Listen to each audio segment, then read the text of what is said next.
নরসিংদীতে ১২০ কেজি গাঁজা এবং ১৩০ বোতল ফেনসিডিল সহ দুইজনকে গ্রেপ্তার করেছে জেলা গোয়েন্দা পুলিশ ডিবি।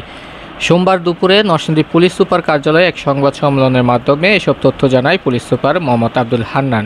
এর আগে গতকাল রবিবার দিবাগত রাত 12:30টার দিকে ঢাকা সিলেট মহাসড়কের রায়পুরার মাহমুদাবাদ এলাকা থেকে তাদের গ্রেপ্তার করা হয়। এ সময় মাদক পরিবহনে ব্যবহৃত একটি পিকআপ ভ্যানও জব্দ করা হয়। গ্রেপ্তারকৃত আসামিরা হলেন হবিগঞ্জ জেলার মাধবপুর থানার সোয়াইবই পূর্বপাড়া এলাকার আবু তাহেরের ছেলে শফিকুল ইসলাম এবং একই থানার গন্ধপুর এলাকার শাহনুর রহমানের ছেলে মশিউর আলম। পুলিশ সুপার জানায়, নরসিংদী রায়পুরায় মাদকদ্রব্য উদ্ধার অভিযান পরিচালনাকালে গতকাল রাতে গোপন সংবাদের ভিত্তিতে জানতে পারা যায় ব্রাহ্মণবাড়িয়া জেলা থেকে ঢাকা সিলেট মহাসড়ক হয়ে একটি পিকআপ করে বিপুল পরিমাণ অবৈধ মাদকের চালান নরসিংদীর দিকে আসছে। পরে ভৈরব রায়পুরা ব্রিজের সংলগ্ন রায়পুরা থানার মাহমুদাবাদ এলাকায় ঢাকা সিলেট মহাসড়কের উপর চেকপোস্ট পরিচালনা করে জেলা গোয়েন্দা পুলিশের একটি টিম।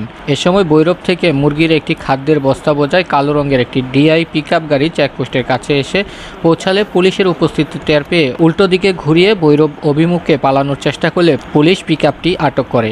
এ সময় পিকআপে থাকা শফিকুল ইসলাম ও মশিউর আলমকে গ্রেপ্তার করা হয়। পরে পিকআপে তল্লাশি চালিয়ে খাদ্যের বস্তার নিচ থেকে ১২০ কেজি গাঁজা, ১৩০ বোতল ফেনসিডিল উদ্ধার করা হয়। পলায়নের চেষ্টা করে।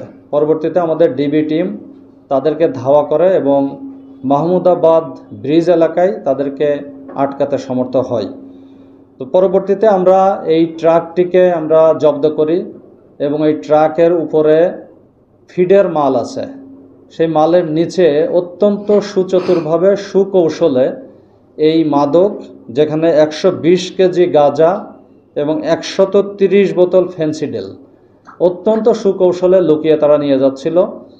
তো আমরা তাদেরকে এই পিকআপ সহ জব্দ করি এবং দুইজন আসামিকে হাতে নাতে গ্রেপ্তার করি।